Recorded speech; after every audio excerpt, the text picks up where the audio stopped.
लेकिन जब भक्त की भावना के अनुसार भगवान इस धरती में, मंदिर में अर्चा विग्रह के रूप में विराजते हैं और सर्वव्यापी जो परमात्मा है, जिनकी चेतना, जिनकी ऊर्जा सर्वत्र प्रवहित हो रही है, वो परमात्मा शिखर के माध्यम से मंदिर के अंदर, मूर्ति के अंदर जब वो दिव्य तेज भगवान का सन्निहित होता है, तब हम भगवान का दिव्य दर्शन भी प्राप्त कर पाते हैं। हमारे जीवन में भगवान के समीप पहुंचने का, अग्रसर होने का, भगवान के सम्मुख होने का सहज उपाय क्या है? भगवान का आलंबन या भगवान के भक्तों का आलंबन? दोनों में से कौन ज्यादा हमारे लिए उपयोगी है?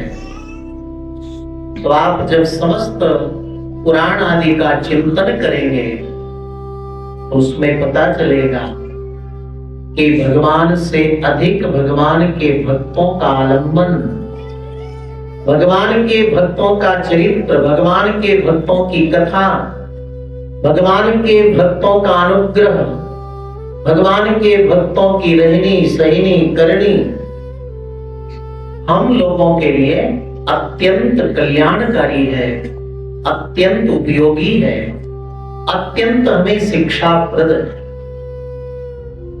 क्योंकि भगवान तो अधिक बोलते नहीं, बताते नहीं कि आप मेरी प्रसन्नता के लिए क्या करो, कहीं कहीं थोड़ा थोड़ा बताते हैं। जैसे सुदामा जी भगवान के मित्र भी हैं और भक्त भी हैं और एक सिद्ध पुरुष भी है। एक ही व्यक्ति में कई गुण हो सकते हैं। कोई केवल सरल सहज भक्त हो सकता है। कलयुग में बहुत भक्त हुए हैं जो अनपढ़ हैं, कुछ पढ़े लिखे नहीं, मर्यादा का ज्ञान नहीं, व्यवहार का ज्ञान नहीं, लेकिन वो बिल्कुल सरल है, सहज है, बिल्कुल निर्मल है। उनका जीवन, उनका चित्त भगवान की ओर सहज रूप में जाता है। ऐसे भोले लोग भगवान को बहुत प्रिय लगते हैं। भगवान कहते हैं जितना सरल होगा, जितना सहज होगा, जितना निर्मल होगा, वो मुझे अत्यधिक प्रिय है। रामचरितमानस में आप पढ़ते हो ना, भगवान कहते हैं मुझे क्या चाहिए? कैसे लोग मुझे प्रिय हैं? जो निर्मल मन है, निष्कपट है, निश्चल है, ऐसे भक्त मुझे प्रिय है। अमानित्वम मदम्भित्वम, जो मान रहित है, दम्भ रहित है, ऐसे भक्त मुझे अत्यधिक प्रिय है। मन मना भव मद भक्ता मद्याजी माम नमस्कुरु, मेरे को जो अपना पवित्र मन दे दे, पवित्र चित्त दे दे, वो मुझे अत्यंत प्रिय है। भगवान केवल कहकर बताते हैं कि ऐसा तुम करोगे तो मुझे प्रिय हो जाओगे।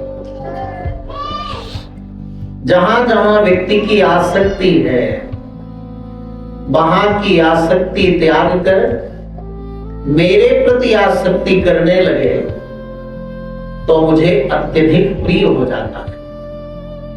कहां कहां आसक्ति है? दार, पत्नी, आगार, घर, सुत, पुत्र, वित्त, धन और मान, यश। ये जहां जहां व्यक्ति की आसक्ति है, तुम्हारी आसक्ति है, उस आसक्ति का विषय मुझे बना लो। भगवान केवल इतना कहते हैं। लेकिन भक्त क्या करते हैं? इसको करके दिखाते हैं। भक्त क्या करते हैं?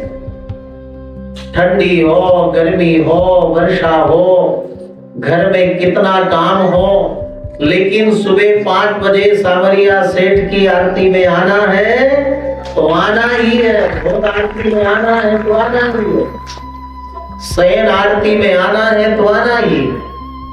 ये क्या है? ये आपकी भगवान में आसक्ति है। दुनिया की किसी भी वस्तु में, व्यक्ति में आसक्ति है तो बंधन का कारण बनती है, किसी भी वस्तु व्यक्ति में। लेकिन वही आसक्ति यदि भगवान से हो जाती है तो वो आसक्ति जीव के कल्याण का मार्ग बन जाती है, उपाय बन जाती है। इसलिए भगवान कहते हैं केन केन प्रकारेण तुम्हारा मन मुझ में लग जाए, तस्मात् केनोपायेन मनः कृष्णे निवेशयेत्। किसी भी प्रकार से तुम्हारा मन मुझ में लग जाए तो तुम्हारा कल्याण निश्चित है।